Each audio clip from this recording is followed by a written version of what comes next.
Boa tarde, pessoal. Para quem não me conhece, meu nome é André Beltrão. Eu sou ex-advogado criminalista, sou ex-delegado de polícia e ciclista há muitos anos. E vim aqui fazer esse vídeo para vocês para a gente tratar do caso do nosso colega Diego Rafael Monteiro. Para quem não se recorda, ele foi vitimado, tá, num acidente fatal no dia 9 de janeiro de 2025. Nós fizemos um movimento, tá, lutando para lutar por mais segurança naquela área de preservação ciclista onde nós praticamos o esporte.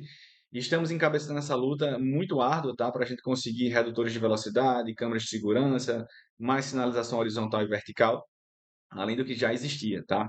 E agora eu peço a compreensão e a ajuda de vocês para a gente encabeçar uma segunda luta, tá? Amanhã vai ser realizada a audiência de instrução e julgamento na segunda vara do Tribunal do Júri aqui de João Pessoa, tá? Então é importante que nós que estamos nesse movimento compareçamos para fazer uma pressão popular para que não ocorra a desclassificação do crime para a vara comum, tá? A defesa vai tentar fazer com que o acidente ele ocorra sob um contexto de culpa, tá? Culpa consciente. E na forma como está, ele está sendo processado no tribunal do júri como crime doloso, através de uma coisa chamada dolo eventual. E qual a diferença entre os dois? No dolo eventual e também na culpa consciente, existe a previsibilidade do resultado. Sendo que no dolo eventual, o agente, assim, ele prevendo a possibilidade do resultado, ele age aceitando o risco da conduta dele, tá?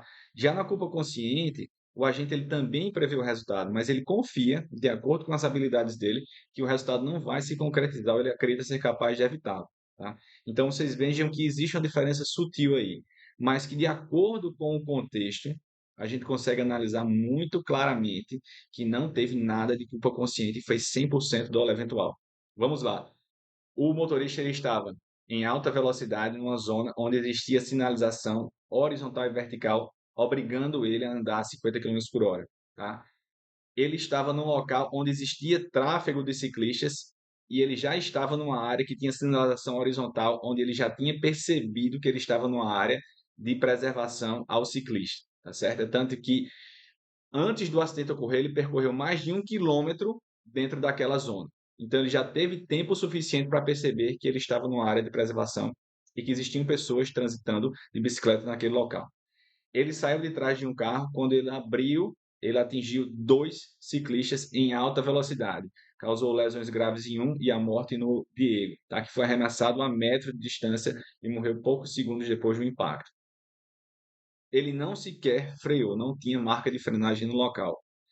Ele não sequer parou após o incidente, nem para verificar como estava a situação da vítima. Se houvesse um risco de linchamento, ele teria parado, observado. Quando ele via ver a aglomeração de pessoas, ele teria fugido. Isso não ocorreu. Então, simplesmente houve um descaso total e absoluto com a vida alheia, apesar de todos os sinais que ele, como homem médio, foi capaz de absorver, entendeu? Ele conseguiu absorver essa informação, por mais deficiente que ele seja na compreensão, ele é capaz de conduzir um veículo. Então, a gente sabe que ele tinha visto essas sinalizações, é tanto que quando ele saiu de trás do carro, ele estava na faixa da direita, ou seja, ele já tinha consciência de que ele precisaria estar trafegando pela direita, mas ele assumiu o risco de estar trafegando a mais de 100 quilômetros por hora e não apenas atingiu um, mas dois ciclistas, não parou para prestar socorro e se evadiu do local e ficou foragido, tá? Até a polícia e o advogado, a polícia procurá-lo e depois o advogado apresentá-lo. Então, pessoal, a culpa consciente, ela ocorre quando o agente ele acredita ser capaz de evitar um resultado. Ou seja, ele estava em alta velocidade, quando ele foi bater, ele tentou livrar e por uma falta de perícia, ele acabou batendo no ciclista. Isso corroborado por outros fatores, entendeu? Então, ele não estava embriagado, beleza, mas ele parou para prestar socorro? Parou.